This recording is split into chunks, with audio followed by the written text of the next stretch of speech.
Hi everyone, it's Vicky here and welcome back to another mixed media project. Today I'm going to decorate an album organizer. This is one from my own collection with the 4 elastics inside, and that's where I like to store my mini art journals. And I will be playing with a new collection. This is the Woodland collection and I absolutely love the fall color combos, so that's why I decided to play with this one today. I already picked a couple of pattern papers from this collection and I usually go with the B-side for my backgrounds. You can see here some of the other designs. I did use some of them already on my mini journals and I did post that as an Instagram reel as well as a short here on YouTube. This is where inspiration came for this album cover, but as I browse through you can see all the adorable designs. So I'm going to start by creating my background and I usually like to add some details on the spine by using a stencil. So here with my spatula I'm going over the spine and a new stencil from this collection. It is full of leaves and branches. It is really versatile and I find it adorable.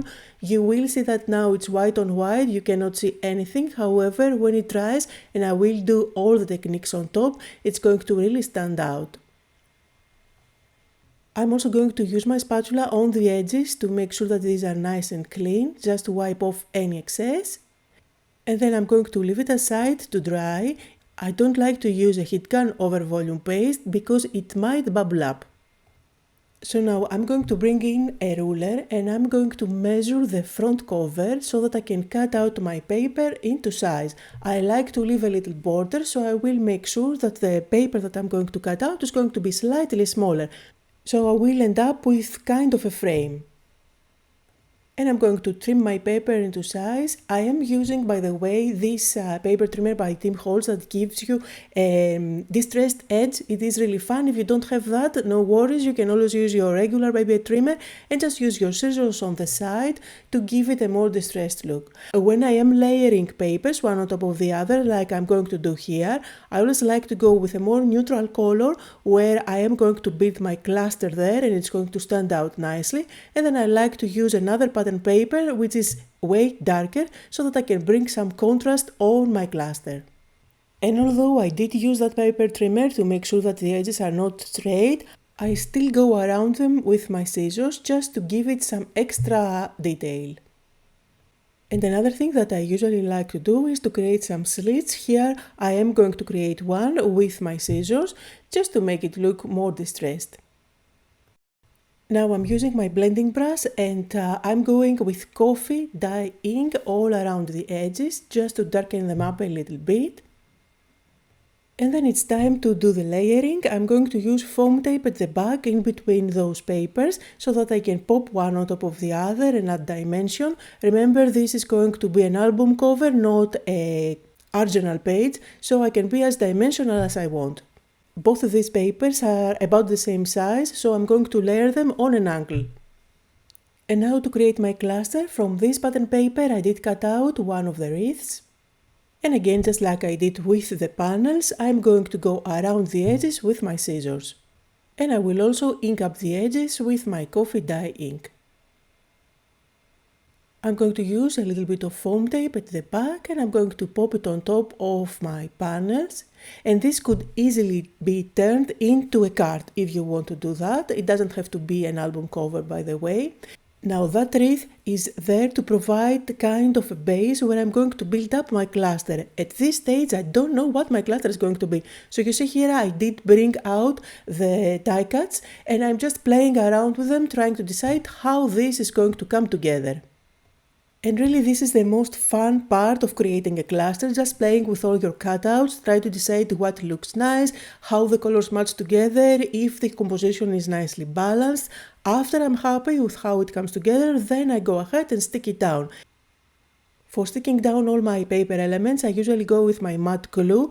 That was designed so that it doesn't show if it dries, it's completely matte and blends nicely with the paper. And I also never add glue all over the place. I like to add only glue at the center of those pieces. This way I'm able to tuck things underneath later on if I choose to. Now back to the album organizer, the spine is completely dry, that volume paste is dry, so I'm going to go ahead and use some acrylic paints to cover up the background. For that I chose to go with a couple of dark brown shades, and I'm going to mix them up together directly on top of my background, and for that I'm using a sponge dabber. This is nice because it gives you a lovely texture. Now I'm going directly with this acrylic paint on top of my white base. However, if you want to make sure that this paint is going to stick even easier for you, you can first go ahead and add primer or gesso. I'm going directly on top of it, but I will have to do a second layer once this is dry to make sure that everything is nicely covered. Notice that I dab with my sponge dabber, and this gives a lovely texture that makes the background look as if it is leather. This is a technique that I absolutely love when it comes to covering my albums, and I did show that technique in a previous video. I think it was last month on another album cover. And then what I like to do once this layer is completely dry is to use some wax. Now if you want on the inside, you can go ahead and cover it. I'm just going to leave it plain as it is. I don't care too much about the inside, to tell you the truth, but it is really up to you. And now I'm going to go ahead and use the wax to go over the details, which is going to give it a completely different look. I like to apply the wax first on my hand and then pick it up with my finger. I find that for waxing, this is the best tool that you can have, your fingers, because you kind of feel how much product you apply and where. Then I am going to do that on both the covers, not only the spine. By doing that, it kind of brings all that detail on the spine into life. And then I'm going to repeat the same process, but this time with copper. So again, using the exact same technique, I'm going to apply some of that copper wax, and I'm not adding as much as I did on the previous step with the white wax, but still it makes a huge difference and it gives a more warm look. And you can see here how my cover looks, absolutely happy with the result. And now of course it's time to put everything together. I do have here my lovely decoration. I'm using my tweezers on that slit that I cut out just to curl up the edges. And then just to make my life easier, I just grabbed my silicone gun. I'm going to stick that down.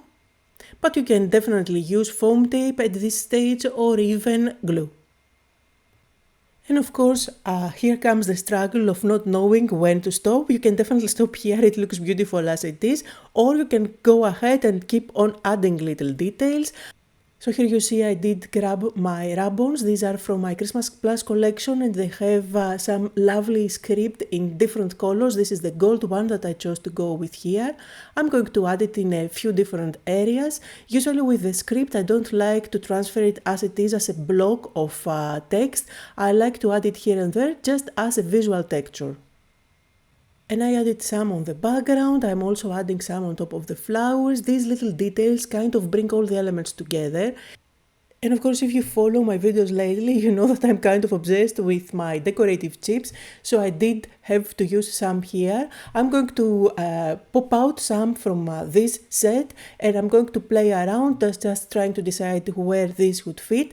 And remember when I told you I don't like to use glue all over the back of my pieces? That's where this comes handy, because I will be able to slightly lift some of those elements and tuck those other pieces behind. And I like to use the decorative chips as they are. I like that neutral color that they have. I feel that they always add something extra on my compositions without making them very busy, since they don't have any color, but you can definitely color them. These are a paper, laser cut paper, and you can definitely emboss them if you want. Now to complete the look, I do have a little tag that I cut out from the paper pad. And of course I do have to grab my contour liner. The color I'm using is gold and I'm just going to add some details at the center of the flower, some little dots here and there, just to add some sparkle. And I cannot stay away from splatters when it comes to a mixed media project, so I'm going to add some white ones here and there. And I'm going to call this project done. Now, when you get my albums, you will find that along with the base, you are going to get 4 metal corners to decorate the corners of your album. If you want, you can use them. I decided not to use them in this project, but it's definitely an option, and you can prime them and color them with acrylics to match your projects. So anyway, that was the project for today. You will see some close-up photos here. Just like always, down below in the description you will find the full list of supplies used. Thank you all so much for watching. I hope that you had fun, that you got inspired, and I'll see you all next time.